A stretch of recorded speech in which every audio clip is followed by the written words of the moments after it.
Bueno, decía nuestra querida Almudena, a la que dedicamos esta feria, en uno de sus discursos más aplaudidos, que el territorio de la cultura es la emoción. Las experiencias artísticas son vidas que tenemos de más. Una persona que lee libros, que ve películas, que va a conciertos, vive más, aunque no más años, pero sí muchas más experiencias. Y decía ella que la cultura es emoción, la cultura es identidad y la cultura es un ingrediente en la felicidad. Pues bien, para inaugurar oficialmente esta segunda edición de la Feria del Libro de Rota, tenemos el inmenso honor de contar con una de las figuras indispensables de la cultura de nuestro tiempo, nuestro gran escritor Felipe Benítez Reyes. Como conocen, Felipe es autor de poesía, de novela, de ensayos, relatos y artículos de opinión. Su prolífica y laureada obra está traducida al inglés, al ruso, al italiano, rumano y portugués. Y además de contar con innumerables galardones literarios, como el Premio Ateneo de Sevilla, el Premio Nacional de Poesía o el Premio Nadal, y muchos más que pueden ustedes consultar en la Wikipedia, hoy quisiéramos felicitarle muy especialmente porque durante este año 2023 la obra de nuestro escritor ha sido reconocida con el Premio Iberoamericano de Poesía Hermanos Machado por la obra La ocasión y el homenaje, también con el Premio Internacional de Poesía Mar Poética por los expedientes de la madrugada o el Premio del Certamen Literario Internacional de Novela Breve Ciudad de Murcia Ramón Gaya con su obra La gente. No puedo resistirme, antes de dejarles con Felipe, a reproducirles un trozo de uno de sus últimos artículos, principalmente porque tras leerlo y en estos días veraniegos de altas temperaturas, no pude evitar pensar qué bien describe este hombre todas aquellas sensaciones que alguna vez yo también tuve de niña y con las que estoy convencida que muchos de ustedes también se van a sentir identificados. El artículo se titula Veranos antiguos y escribe nuestro autor. Con el propósito de analizar el nivel de fantasía que aplico a mis recuerdos de los veranos infantiles, me he puesto a recordar que, según otro escritor italiano, Giuseppe Ungaretti, es signo de vejez. Y he recordado que los niños de entonces pasábamos una media de 12 horas diarias en la playa, expuestos al sol sin protección alguna, salvo tal vez, y muy de vez en cuando, una gorra que evitaba que la cabeza sobrepasase el grado de cocción, aunque no creo que haya nacido todavía al niño al que le guste llevar una gorra. Cuando nuestras quemaduras alcanzaban el 2º grado, el remedio de entonces oscilaba entre las frotaciones del aceite de oliva y la crema Nivea, lo que no evitaba que durante la noche las sábanas te pareciese una parrilla de una barbacoa y te sintieses como un filete a la plancha, en el caso afortunado de que no te sintieses, por lo del aceite, como un boquerón frito. Es decir, a efectos dermatológicos, el recuerdo del paraíso de la infancia no puede empezar peor.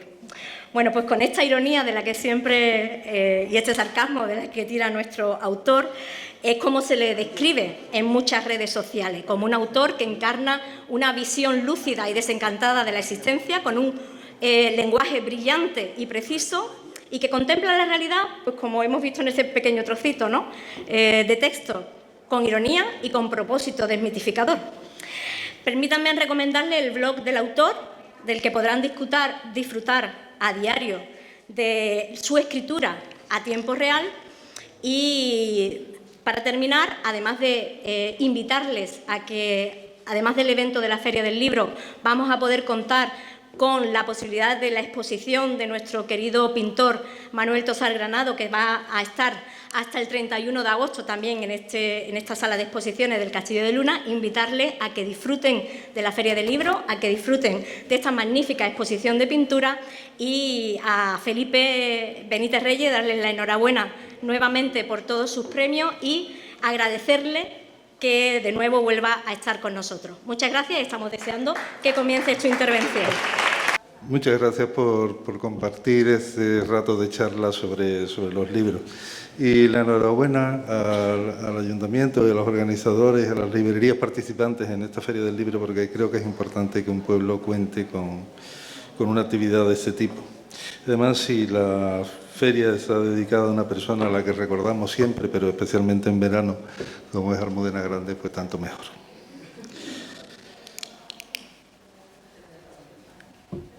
Imaginemos que un adolescente entra en una librería. Imaginemos que ha logrado ahorrar algún dinero y va a emplearlo en comprar una novela, un libro de poemas o un ensayo en el que espera encontrar respuestas decisivas a las enérgicas confusiones propias de cualquier adolescencia, o bien quizás formulaciones misteriosas que corroboren su idea de la vida como un misterio desordenado y algo romántico. Y a partir de aquí dejamos de imaginar y damos las cosas por hecho.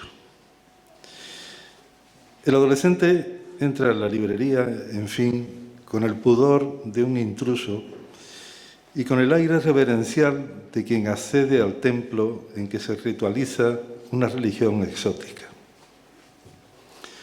Las estanterías presentan una perspectiva extraña, como de túnel. Hasta entonces, los libros habían sido para él regalos recurrentes de los familiares en fechas señaladas. Libros ilustrados que contaban historias de piratas o bien las vidas ejemplares de los héroes y de los santos o las aventuras inauditas de algún superhombre. Libros que describían las costumbres de las tribus salvajes o de los animales igualmente salvajes. Libros que parecían contener el minucioso laberinto del mundo. El adolescente sale de la librería con su libro recién comprado. Es posible que se haya decidido por él por las sugerencias que le ofrecía la ilustración de su cubierta o bien por las resonancias prestigiosas de su título. Es posible incluso que se haya decidido por un determinado libro a causa de su bajo precio, tras desechar volúmenes de mucha apariencia y de mucho precio, cuya imagen se le quedará en la memoria como la de una joya de momento inasequible. Pero lo importante es que el adolescente ha ido a comprar un libro, es decir, a elegir un solo libro entre la infinita vastedad de todos los libros que se han escrito desde que alguien tuvo la ocurrencia de expresar sus pensamientos y emociones por medio de símbolos gráficos. Sin saberlo, ese adolescente está continuando una cadena secreta iniciada hace más de 50 siglos y está dándoles la razón a aquellos egipcios que con un junco o una caña y con tinta de hollín o con carbón vegetal mezclado con agua y goma ensayaban en un papiro la grafía hierática o la grafía demótica inciertas y recién creadas. Ese muchacho ha elegido un libro que seguramente formará parte de sus enseres hasta que sus días acaben.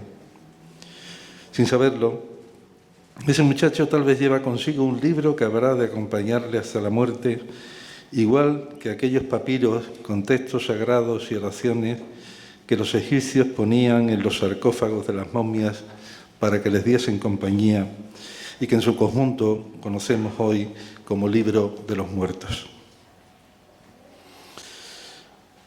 Ese adolescente que ha entrado por primera vez en una librería está dando sentido también a las tareas de aquellos chinos que escribían en hueso, en conchas de tortuga, en cañas de bambú hendidas y en tablillas de madera.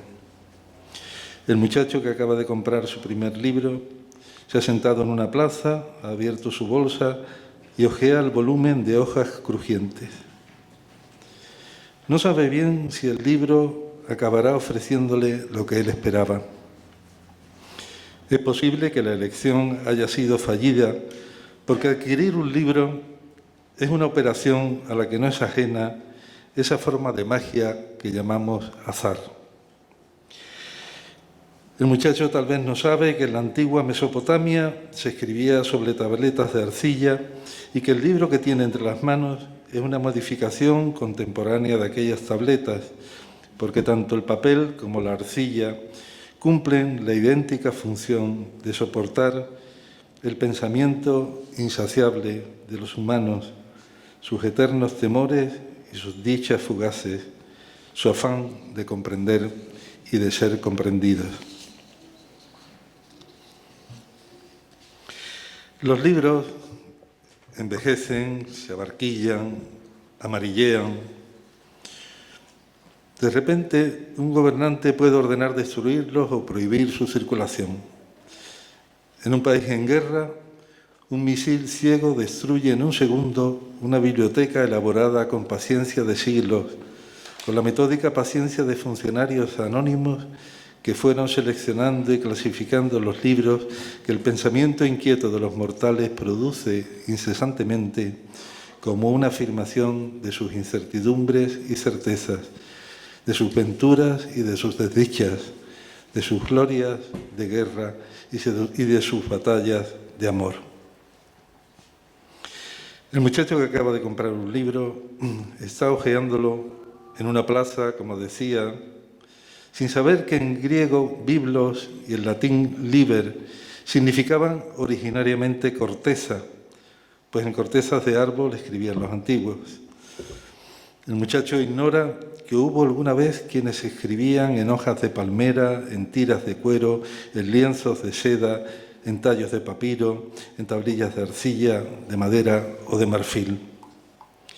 El muchacho ignora posiblemente que los humanos han tenido la necesidad de escribir en todos esos soportes precisamente para que él, ese muchacho que sostiene un libro entre las manos, pueda sostener un libro entre las manos, convirtiéndose así en el más reciente heredero de un fuego misterioso e inextinguible que pasa de mente en mente a través de los siglos, a pesar de quienes se dedican a prohibir los libros, a pesar de los censores, a pesar de las llamas que destruyeron hace 16 siglos la Biblioteca de Alejandría, o de las bombas que destruyeron hace solo unas décadas la Biblioteca de Sarajevo. El muchacho, ese muchacho del que recuerdo y que creo que es ser yo mismo, está leyendo algunos fragmentos del libro que acaba de comprar. Es, como decía, el primer libro que ha elegido entre los muchos que ha concebido el ingenio humano. Con esa elección, el muchacho, sin saberlo, ha establecido un vínculo fatal con esa cosa universal, abstracta e inabarcable que es la literatura. Sin saberlo, ha pactado con el autor de ese libro una expectativa de complicidad y el autor de ese libro está terriblemente obligado a no defraudar esa expectativa. El muchacho está pasando las páginas de su libro recién comprado, ignorante de que en el año 105 después de Cristo, un chino llamado Sai Lung mezcló cortezas vegetales como la fibra de morera, restos de tejidos de algodón, redes de pesca y, en fin, cuantos ingredientes creyó adecuados e inventó lo que hoy llamamos papel. El muchacho que pasa las páginas de su libro recién comprado ignora sin duda que los chinos lograron mantener en secreto durante casi 700 años la fórmula para la fabricación del papel y que hasta la mitad del siglo VIII, cuando los chinos cayeron prisioneros de los árabes, no se propagó esa fórmula que fue conocida en Europa a principios del siglo XII. La fórmula del papel puede considerarse, en fin, un botín de guerra. Y el muchacho tal vez no piense en las muchas guerras que han sido narradas en los libros, y el muchacho tal vez no piense en los muchos libros que han destruido las guerras. El gran mito del exterminio de libros tal vez pueda cifrarse en la destrucción de la Biblioteca de Alejandría. Ese suceso histórico que merecería ser una leyenda en vez de un hecho histórico, una terrible leyenda en la que la civilización cristiana reduce a cenizas la labor silenciosa de los sabios y escribas que bajo el reinado de Ptolomeo I y de su hijo Ptolomeo II se afanaron en fijar en los papiros la totalidad de las culturas griega, egipcia y babilonia. La Biblioteca de Alejandría es hoy una imagen inconcreta perdida en el tiempo, unas ruinas inmateriales, la abstracción de un laberinto de signos que no puede ser imaginado ni reconstruido, de igual modo que no pueden ser imaginadas todas y cada una de las combinaciones de palabras que han llevado a cabo en su conversación o en sus escritos los humanos desde que alguien pronunció la palabra primera y alguien comprendió el significado de esa primera palabra. Los libros no contienen el mundo, claro está, sino que son una parte del mundo, una de las muchas cosas que hay en el mundo. De todas formas, los libros comparten con el mundo mismo su condición de inmensa entelequia inabarcable para el entendimiento, pues el lector habitual padece el vértigo de la infinitud. Cuanto más lee, más le queda por leer. Aparte de eso, dijo una vez el escritor y guionista mexicano Guillermo Arriaga, que si alguien no lee a los grandes clásicos de la literatura, no pasa nada, porque seguirá siendo la persona que es, pero que si los lee, ya nunca será el mismo. El adolescente, en fin, ha vuelto a casa con su libro recién comprado. Al muchacho le molestan ya un poco esos libros de piratas, de animales salvajes y de héroes inmortales de todos los tiempos que ocupan el estante de su cuarto. Ha comprado su primer libro y piensa que merece un lugar aparte. El libro recién comprado queda así solitario en una balda, pero todos los edificios necesitan una primera piedra. El muchacho, al ver su libro, que simbólicamente es el primero de los suyos, piensa en los estantes repletos de la librería en la que compró ese libro, que tal vez lleva ya su nombre en la página del respeto. Piensa en el largo camino de la lectura, con el mismo aturdimiento y con el mismo entusiasmo que el lector que entraba por primera vez en la biblioteca de Alejandría para consultar uno de los más de 700.000 rollos de papiro que había allí. Han pasado los años y aquel adolescente en el que me reconozco, ha ido acumulando libros, incluso escribiendo algunos. Aquel primer libro que compró es posible que ya no se cuente entre los que ahora conforman su biblioteca, pues los libros suelen ser objeto de destino erradizo, o es posible también que ese libro originario siga entre esos muchos libros que el tiempo ha ido acumulando en torno a él. Aquel libro, en principio solitario y apartado de los coloristas libros infantiles. Sin saberlo, aquel día en que ese muchacho fue a comprar su primer libro, estaba iniciando su pequeña biblioteca de Alejandría. Sin saberlo, aquel muchacho, que ya no es un muchacho, está reconstruyendo diariamente, modestamente, la destruida biblioteca de Alejandría. Celebremos la lectura, en definitiva, como ese privilegio íntimo que se nos concede con solo leer una primera frase y dejarnos hipnotizar. Muchas gracias y buena feria. Muchas gracias.